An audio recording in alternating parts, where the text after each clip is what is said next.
Hello guys, welcome to Line Table Screen Printing. I'm Jericho. So for today's video, we're going to unbox a vacuum. Yes, a vacuum. Is this related to Line Table Screen Printing? If yes, let's find out what is the use of vacuum in screen printing. So without further ado, let's get started.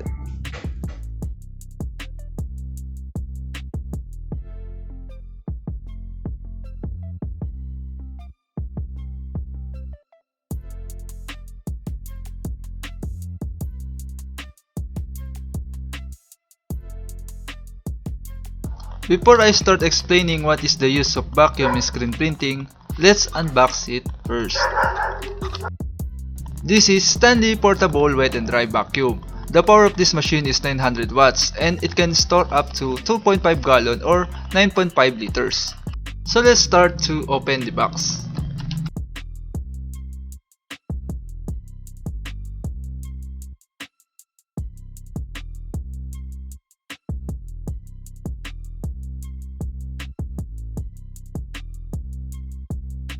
So here's the user's manual. It contains information about this machine. This is the floor nozzle. We're not going to use it. And here's the wheels of this machine.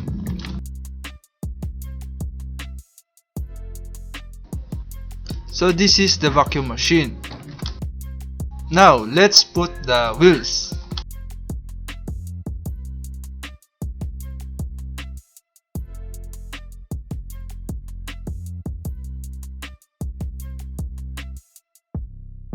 This is the 3 extension ones, but we're not going to use it, so let's put it aside.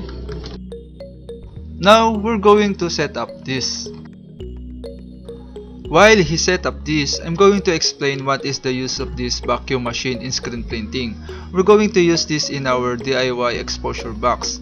How this vacuum machine works on our DIY exposure box. So here's how. It will vacuum the air on the exposure box where the screen is being exposed on the light. With the use of a thick tarpaulin, it will suck it up the screen and it will hold firmly while being exposed. It was hard to explain, but I'm going to show you how this works. But first, let's finish this.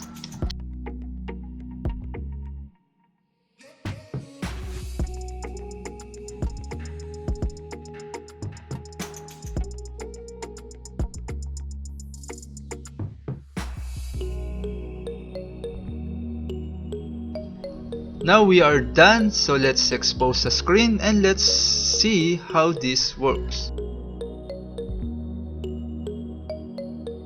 Let's put a screen and this rope inside the screen.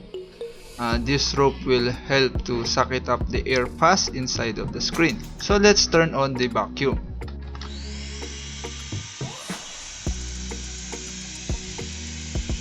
This is what happened on the screen while being exposed. This will help to firmly hold the screen and the film positive, and it will flatten the film positive properly on the screen while being exposed, and we can avoid problem on burning a design.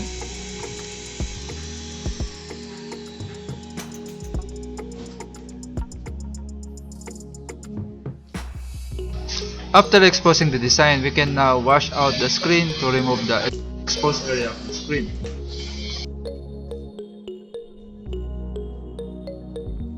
So here's another example.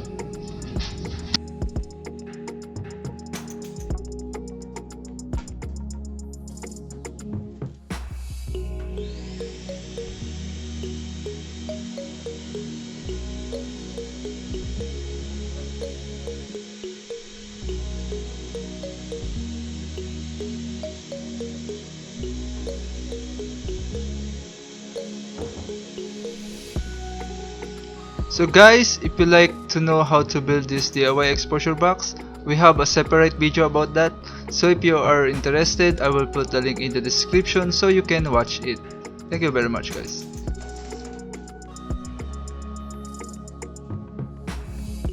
So that's it guys. If you like our video, hit the like button and don't forget to subscribe and click the notification bell for more videos about line table screen printing tutorial. Thank you very much for watching.